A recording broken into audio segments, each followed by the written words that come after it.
നമ്മളെ നാട്ടിൽ ഒരു സ്ഥാപനം തുടങ്ങണമെങ്കിൽ ഒരാൾ എത്ര ഉദ്യോഗസ്ഥന്മാരെ പോയി കാണണം നിങ്ങൾ ആലോചിച്ചിട്ടുണ്ടോ? എത്രമാത്രം ബുദ്ധിമുട്ടിയിട്ടായിരിക്കും ഒരാൾ ഒരു സ്ഥാപനം തുടങ്ങുക. അതും തുടങ്ങുന്നതിനെക്കാട്ടിയും ബുദ്ധിമുട്ടാണ് ഇപ്പോഴത്തെ കാലത്ത് ഒരു ഹോട്ടൽ പോലുള്ള മേഖല നടത്തിക്കൊണ്ട് പോകണമെങ്കിൽ. എന്താണെന്ന് വെച്ച് കഴിഞ്ഞാൽ ഇപ്പോഴത്തെ ഗ്യാസിൻ്റെ വിലയൊക്കെ നിങ്ങൾക്ക് അറിയാൻ പറ്റും. പിന്നെ പണിക്കാരെ കൂലി, അത് ഇത് സാധനങ്ങളെ വില, ഇതൊക്കെ വർദ്ധിച്ച് വരുന്ന സാഹചര്യത്തിൽ ഓരോ സ്ഥാപനങ്ങളും പൂട്ടിപ്പോകേണ്ട വക്കിലാണുള്ളത്.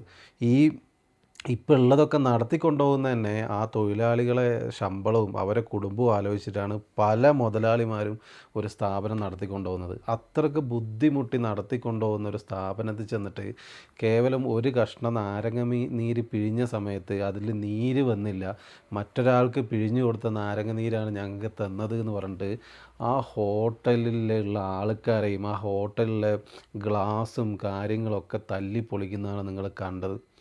ഈ ഇതൊന്ന് നേരാക്കി എടുക്കണമെങ്കിൽ എത്ര ദിവസമാവുമെന്ന് ആലോചിച്ചിട്ടുണ്ടോ? ഈ നേരാക്കി എടുക്കുന്ന സമയത്ത് തന്നെ ആ ഹോട്ടലിലുള്ള ക്ലീനിങ് മുതൽ പണ്ടാരി, ബില്ലിങ്ങുകാർ, സപ്ലയർ, എല്ലാവരെയും വരുമാനമാണ് സ്റ്റക്കാകുന്നത്. ഈ ഹോട്ടലിൽ പണിയെടുക്കുന്ന മിക്ക ആൾക്കാർക്കും ദിവസക്കൂലിയായിരിക്കും. ദിവസം ചിലപ്പോൾ അവർക്ക് കൂലി കൊടുത്ത് വിടും. കാരണം മാസം അവസാനം എല്ലാം കൂടി കൊടുക്കാനുള്ള ഇതൊന്നും അവർക്ക് കിട്ടൂല. ഇങ്ങനെയുള്ള അവസ്ഥയിൽ പോകുന്ന സ്ഥാപനങ്ങളാണ് നിസ്സാര കാര്യത്തിൻ്റെ പേരിൽ തല്ലി തകർക്കുന്നത്. അദ്ദേഹത്തിൻ്റെ മകനെ തല്ലിയിട്ട് അവന് 3 പല്ല് വരെ ഇല്ലാതെയായി. എന്തിൻ്റെ സൂക്കേടാണ് ഈ നമ്മൾ സാക്ഷരതാ വിദ്യാഭ്യാസം എന്ന് പറയുന്നത് കേവലം പേപ്പറിൽ മാത്രം ഒതുങ്ങിപ്പോവാന്ന്. ഒരു പെരുമാറ്റം ഇല്ലെങ്കിൽ അദബ് എന്നെല്ലാം പറയുന്നത് നമ്മളെ ചോരയിലുണ്ടാകുന്നതാണ്. അതില്ലാത്തവരോട് പറഞ്ഞിട്ട് കാര്യമില്ല. ഈ രമേശ് ചെന്നിത്തല നമ്മളെ ആഭ്യന്തര വകുപ്പ് മന്ത്രി ഈ തൂഫാൻ പദ്ധതി തുടങ്ങിയതുപോലെ തന്നെ ഇതുപോലെയുള്ള സ്ഥാപനങ്ങൾ കയറി അക്രമം നടത്തുന്നതും പൊതുജനങ്ങളെ ശല്യപ്പെടുത്തി അവരെ സ്വത്തും ജീവനും ഇല്ലാതാക്കുന്നവർക്കും വേണ്ടിയിട്ട് തന്നെ അതുപോലെ തന്നെ അതിലും സ്ട്രോങ് ആയിട്ട് തന്നെ ഒരു പദ്ധതി കൊണ്ടുവരണം. ഇങ്ങനെയുള്ള ആൾക്കാരെ അകത്തിട്ടിട്ട് ആ തല്ലി തകർത്ത് അത്രയും എമൗണ്ടിൻ്റെ ഇവരെ സ്വത്ത് വകകൾ കണ്ടെത്തണം. എന്നാലേ ഇവരെല്ലാം പഠിക്കുകയുള്ളൂ. നമ്മളെ നാട്ടിലെ മിക്ക സ്ഥാപനങ്ങളും ഇന്ന് പൂട്ടലിൻ്റെ വക്കിലുള്ളത്. എങ്ങനെയെങ്കിലും ഉന്തിക്കൊണ്ടുപോവുകയാണ്.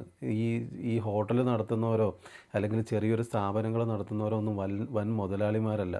അവിടെ നിന്നുള്ളത് വിറ്റ് പെറുക്കി വിദേശത്ത് വന്ന് സ്ഥാപനങ്ങൾ തുടങ്ങുന്ന അവരെ നാട്ടിൽ തുടങ്ങാൻ പറ്റായിട്ടല്ല.